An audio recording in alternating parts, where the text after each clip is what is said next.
একটা মেয়ের আপনজন হচ্ছে তার স্বামী, কারণ চিরকাল বাবা মাও থাকে না। আসসালামু আলাইকুম, আমি নুসরাত। আশা করি সবাই ভালো আছেন। আলহামদুলিল্লাহ, আমিও ভালো আছি। নতুন একটা ভিডিও নিয়ে আপনাদের সামনে হাজির হলাম।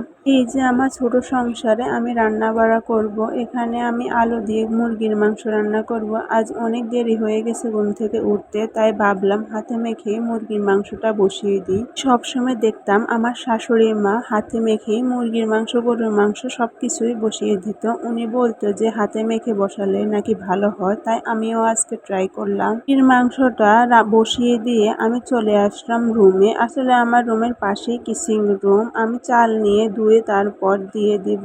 আমার মেয়েকে একটা ডিম সিদ্ধ দিয়ে যাব খাওয়ার জন্য। যে আমি ডিমটা ছিলে নিলাম। ডিম ছিলে দেওয়ার পর আমি ভাত বসিয়ে দিয়ে আসলাম অফ ক্যামেরাতে। তারপরে এই যে আমার মেয়ের অনেকগুলা ওষুধ, এই ওষুধগুলো আমি খাইয়ে দিব ওকে। আর এখানে মুরগির মাংসটা প্রায় হয়েই গেছে। তারপরে এই যে আমি ভাতও বসিয়ে দিছি, দেখালাম আপনাদেরকে। বড় মেয়ের শরীরটা এখনো বেশি ভালো হয় না। অনেকগুলো অ্যান্টিবায়োটিক তার বাবা এনে দিয়েছে খাওয়ার জন্য, আরও খাইতেছে। আমার রুমের অবস্থা দেখেন, দুইটা ছোট বাচ্চা নিয়ে কোনো কাজই করতে পারি না। পুরো রুম এলোমেলো হয়ে রয়েছে। তারপর এই যে আমি রুমটা সুন্দর করে গুছিয়ে নিব, যতটুকু পারছি ততটুকু গুছিয়ে নিলাম। আমার মেয়েকেও ঘুম পাড়িয়ে দিলাম। পরে আবার দেখি মেয়েটা উঠেও গেছে, তাই ওকে একটি ভিডিওতে আনলাম। ওকে দেখে অবশ্যই সবাই মাশাআল্লাহ বলে যাবেন। রুমটা গোছানো শেষ হয়ে গেছে, কেমন হয়েছে অবশ্যই বলবেন। আসলে এখানে আমরা একটা রুম নিয়ে থাকতেছি, কিন্তু এটার ভাড়াটা অনেক। যেহেতু আপনাদের ভাইয়ের স্যালারিটা কম, সেজন্য একটা রুমে এখন নেওয়া হয়েছে। কিন্তু ছোট রুম না,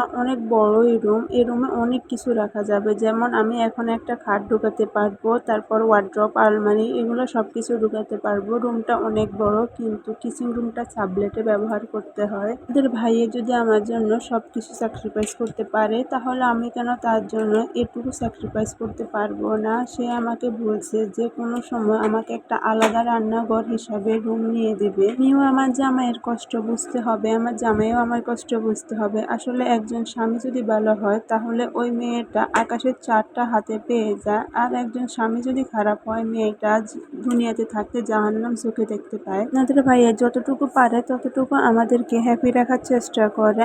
উনি আম নিয়ে আসলো। আসলে আমি আম খেতে অনেক পছন্দ করি। আমি ওকে বলতেছি হেসে হেসে যে আমি এক বসায় এই আমগুলা খেয়ে নিতে পারবো। আপনাদের ভাইয়া হাসতেছে, বলে এখানে 5 কেজি আম আছে, তুমি খাইতে পারলে খাও, তারপর আরো এনে দিব। অনেকগুলাই আম আনছে, মোটামুটি এই আমগুলা অনেক মিষ্টি। আমার মতো আম পাগল কে কে আছেন অবশ্যই কমেন্ট করে বলবেন। তারপর আপনাদের ভাইয়া খাওয়া দাওয়া করবে, তাই আমি কয়েকটা শসা কেটে নিলাম। আমার মেয়ে ও শসা খেতে অনেক পছন্দ করে। একটু আগে তো বললাম যার স্বামী ভালো তার কপাল ভালো। এই যে আপনাদের ভাইয়া নিজের জামা কাপড়গুলা নিচে নিজে ধুয়ে নেওয়ার জন্য, কারণ আমি দুইটা বাচ্চা নিয়ে ধুইতে পারি না। আপনাদের ভাইয়া এগুলা ধুয়ে খাওয়া দাওয়া করে চলে গেল। আর আমি পরের দিনের জন্য পেঁপে কেটে রেখে দিতেছি। কি স্পিডে কাটতেছি তাই না! আসলে যদি এত তাড়াতাড়ি কাজ করতে পারতাম তাহলে তো হতোই। সন্ধ্যাবেলা ভাবলাম যে একটু ভর্তা করে নিই, সেজন্য মাছ আর কাঁচামরিচ আর একটা আলু নিয়ে নিলাম। এগুলো এখন আমি হালকা তেলে ভেজে নিব। তারপর আমি এগুলা আস্তে আস্তে বেছে তারপর ভর্তাটা বেটে নিব। পর আমি তেলটা দিয়ে মাছগুলা মুচমুচা করে ভেজে নিব। তার 10 মিনিট পরে আমি ভর্তাটা বেটে নিলাম। এই যে কত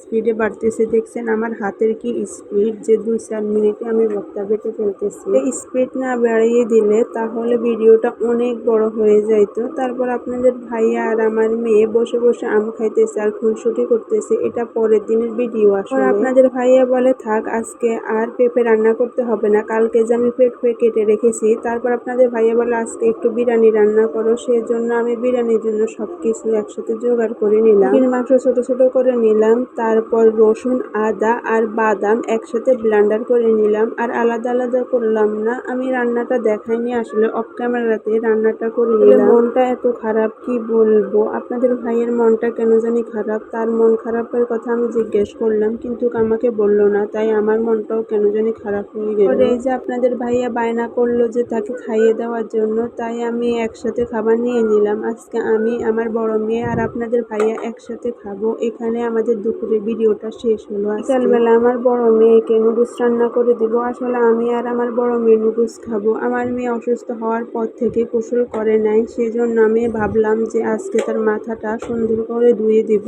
আসলে আমার মেয়ের মাথা আজকে ধুয়ে দেওয়ার কারণ হচ্ছে আজকে 5-6 দিন ও গোসল গোসল করতে পারতেছে না, যেহেতু ওর পেটটা হালকা পুড়ে গেছে সেজন্য গোসলটা করতে পারতেছে না। জাপু ভাইয়ারা, আমার মেয়ের জন্য আপনারা একটু দোয়া করবেন। আর এতক্ষণ পর্যন্ত যে আপুরা ধৈর্য ধরে আমার ভিডিওটা দেখলেন তাদেরকে অসংখ্য অসংখ্য ধন্যবাদ। আমার ভিডিওটা দেখে যদি আপনাদের ভালো লেগে থাকে অবশ্যই লাইক কমেন্ট করতে ভুলবেন না, কিন্তু আমি সবার ভিডিও দেখব এবং লাইক কমেন্ট করে আসবো। আজকে পর্যন্ত, আল্লাহ হাফেজ।